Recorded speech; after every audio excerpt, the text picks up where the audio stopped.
और देखिए इस वक्त जो फ्लाई पास्ट है वो शुरू हो चुका है मीनाक्षी। ये आप देख सकते हैं जो सुखोई लड़ाकू विमान है उन्होंने उड़ान भरी है और जिस बात का इंतजार यहाँ पर किया जा रहा था, जो फ्लाई पास जो एयर डिस्प्ले था वो शुरू हो चुका है। पहले सुखोई जो भारत के सबसे घातक लड़ाकू विमान है उन्होंने इस वक्त उड़ान भरी है। 5 सुखोई लड़ाकू विमान आसमान में, अंबाला के आसमान में गरजते हुए दिखाई दे रहे हैं और इस वक्त बहुत ऊंची उन्होंने उड़ान भरी है। उनको शायद कैमरे के जरिए नहीं देखा जा सकता, लेकिन शुरुआत में जिस गर्जना के साथ उन्होंने उड़ान भरी वो अपने आप में यहाँ पर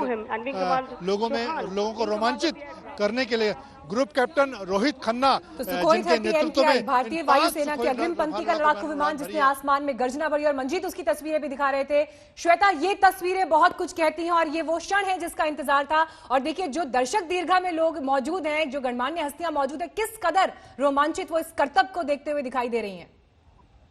मीनाक्षी, एयरफोर्स में एक परंपरा है कि कोई भी नया विमान आता है उसे नई दुल्हन माना जाता है, कम से कम तब तक के लिए जब तक कोई नया विमान और हम अर्जित नहीं कर लेते हैं। तो एक तरह से आप समझ लीजिए कि ये राफेल की मुंह दिखाई का समारोह इस समय चल रहा है और अपनी मुंह दिखाई में आपको सिर्फ तालियां ही बटोरनी है वहां पर। तो जो ये वायु की जो शक्ति है, हम यहाँ दिल्ली में राजपथ पर भी देखते हैं कि जब पूरी परेड हो जाती है और जब आसमान में विमान आते हैं तब एक अलग ही छटा रहती है। यहाँ पर तो खैर वायुसेना में ही ये समारोह चल रहा है और यहाँ पर राफेल विमान हो गए, सुखोई 30 हो गए, क्योंकि ऐसा नहीं है कि Su-30 किसी भी तरीके से कम है। वो हम जिस तरह के ऑपरेशन में उनका इस्तेमाल करते हैं, जिस तरह से LAC पर चीन परेशान रहता है Su-30 से, और साथ में तेजस जिसे हमने अपने वेस्टर्न फ्रंटियर पर भी इस्तेमाल करना अब वहां पर शुरू कर दिया, वहां पर पेट्रोलिंग करते हुए लगातार ये देखे जा सकते हैं। और उनकी रफ्तार, तेजस की जो अधिकतम रफ्तार है वो तो राफेल से ज्यादा, अगर आप उसके आंकड़ों के हिसाब से देख लें तो वैसी रहती है। और साथ में वो सारंग की जो एरोबेटिक्स टीम आएगी अभी मीनाक्षी, सबसे ज्यादा खूबसूरत तस्वीर आसमान की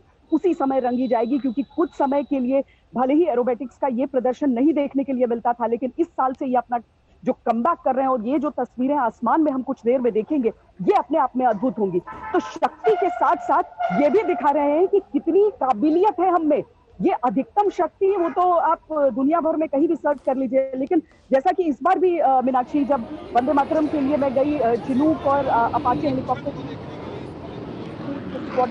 और उनसे बातचीत की, उन्होंने कहा कि जब जो इसके मैन्युफैक्चरर्स हैं वो हमसे लगातार टच में रहते हैं ये जानने के लिए कि आप नया क्या कर रहे हैं और कितना कर रहे हैं, क्योंकि जितने के लिए मैन्युफैक्चरर्स इन्हें बनाते हैं उससे अधिक का इस्तेमाल, उससे अधिक क्षमता के लिए इस्तेमाल हम कर लेते हैं। तो यहाँ पर वायुसेना के वीरों की वो दिखाता है कि मशीन हमारे हाथ में जो भी रहती है, हम किस तरीके से अपने दुश्मन पर हमेशा भारी पड़ते हैं। The next maneuver will be now, ladies and gentlemen, please once again altitude all along the runway as he sees the August gathering on to his left. And now, ladies and gentlemen, please once again look to your right as she will roll herself. देखिए जिस तरह से उत्साहित है दर्शक दीर्घा में बैठा फ्रेंच डेलीगेशन भी, और उसके अलावा ऐसा नहीं कि सिर्फ इस दर्शक दीर्घा में आपको ये रोमांच, ये उत्साह दिखाई दे रहा है, लेकिन देखिए अंबाला एयरबेस में जब ये फाइटर जेट्स अपना करतब दिखा रहे हैं तो अंबाला में ही घरों की छतों पर भी लोग मौजूद हैं जो इस क्षण का गवाह बनना चाहते हैं। और श्वेता देखिए ये जो तस्वीरें हम देख रहे हैं इस वक्त, हमेशा सवाल ये होता है कि जब इतनी बड़ी बड़ी डिफेंस डील्स होती हैं, इस तरह के बड़े हथियार, ऐसे बड़े इक्विपमेंट्स जब भारतीय वायुसेना या बाकी फौज में शामिल होते हैं, एक आम इंसान कैसे उससे जुड़ाव महसूस करता है। और मुझे याद आ रही है वो तस्वीरें जब रफाल भारतीय आसमान में दाखिल हुए और जो 5 पायलट्स उन्हें उड़ाकर लेकर आए, उनके घरों से लेकर, उनके गांव से लेकर, उनके साथी दोस्त जिस तरह से उस क्षण को बयां कर रहे थे, ये एक आम भारतीय की भावना को फौज के साथ जोड़ते हुए दिखाई देती है। श्वेता जी, जहां तक आसमान में दिख जाए, और वो लोग सोचिए ना कि जो बचपन में भी याद कीजिए, जो सिर्फ एयरपोर्ट के नजदीक होने के एक कमर्शियल विमान देखकर जो हाल रहता है, वो आसमान में जब राफेल विमानों को देख लेते हैं, भले ही वो नहीं देख पा रहे हैं, वो दूसरे शहरों में रहते हो हिंदुस्तान के, लेकिन अंबाला की ये तस्वीरें जो निकाल कर हम लेकर आ रहे हैं और वो तस्वीरें जो आसमान की दिखा रहे हैं भारत की शक्ति के साथ साथ उनकी जो गर्जना दिलों में जो एक गर्व का एहसास डाल देती है, वो हर एक कोने में हिंदुस्तान के बैठे आज व्यक्ति अपने आप को जुड़ा महसूस कर सकता है। आज तक के जरिए इन राफेल विमानों के जरिए, चाहे ये तेजस हो, चाहे Su-30 हो या सारंग हेलीकॉप्टर्स, जो सारंग जो एरोबैटिक्स टीम है उसकी तस्वीरें हो, एक एक चीज आज समूचे हिंदुस्तान के लिए एक तरह से, भले ही न वो कोई तारीख है जो राष्ट्रीय पर्व से जुड़ती है, लेकिन आज का दिन भी एक राष्ट्रीय पर्व से कम नहीं है जब आसमान में इस तरह की उड़ानें हम देखने के लिए हमें मिल जाती हैं। जिस तरह की भावनाएं इस समय है, जिस तरह की भावनाएं इस समय चीन ने हिंदुस्तान के लोगों की महसूस कर ली कि एलएसी पर उसने अतिक्रमण किया, तो हिंदुस्तानियों ने तय कर लिया एक सुर में कि मेड इन चाइना का बहिष्कार हम कर देंगे। कितने देश ऐसे होते हैं जो अपनी सेनाओं के साथ इस तरह कंधे से कंधा मिलाकर अपनी क्षमता के हिसाब से लड़ना चाहते हैं। तो उन हिंदुस्तानियों को ये तस्वीरें बहुत उसके लिए महत्व रखती हैं कि हाँ, हमारी फौज जिस तरीके से लड़ रही है, हमारी थल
नौसेना के लिए जिस तरह से पनडुब्बी, स्कॉर्पियन पनडुब्बी पर काम चल रहा है, बन रही है मुंबई में, वो भी फ्रांस की मदद से हो रही हैं। और गलवान की घटना के बाद भी रक्षा मंत्री फ्रांस की तरफ से भारत के साथ एकता दिखाई गई थी, संवेदना व्यक्त की गई थी। तो ये एक यहाँ पर एक संदेश होगा चीन के लिए कि किस तरह से फ्रांस जैसा देश भारत के साथ खड़ा है।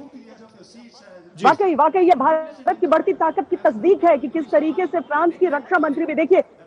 जिस तरीके से अभी तक राफेल का हुआ है, पिछले साल जब हमने देखा कि दशहरे के पर्व पर वहां जाकर राफेल का पूजन अर्चन किया गया था, वहां पर एक तरह से औपचारिक सेरेमनी हुई थी। लेकिन आज अगर हम फ्रांस के रक्षा मंत्री को हिंदुस्तान की धरती पर देखते हैं और वहां के उच्च अधिकारियों को यहाँ पर देखते हैं, तो समझिए कि एक ट्रस्टेड एलाई जिसे कहता है, यानी कि एक विश्वस्त साथी जो किसी भी मुश्किल में आपके साथ। और हमने ये भी देखा मंजीत कि किस तरह से जब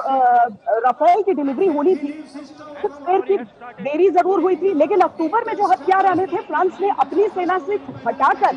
ये फैसला किया कि पहले हम हिंदुस्तान को यह दे दें, क्योंकि हिंदुस्तान की परिस्थितियां डिमांड करती है। हालांकि आपके पीछे जो ये गर्जना है, वाकई मंजीत आज सबको आपसे रश्क होगा कि इस तरह की आवाज, इस तरह की तस्वीरें आज आप प्रत्यक्ष अपनी आंखों के सामने देख पा रहे हैं। लेकिन फ्रांस का हिंदुस्तान के साथ आगे बढ़ चढ़कर आना, हमारे लिए वो मिसाइलें पहले दे देना जो उसकी सेना के लिए थी, लेकिन उसने तय किया कि नहीं, हम हिंदुस्तान को देंगे। ये सारी चीजें न सिर्फ चीन को बल्कि वर्ल्ड कम्युनिटी को एक बहुत बड़ा संदेश देती है।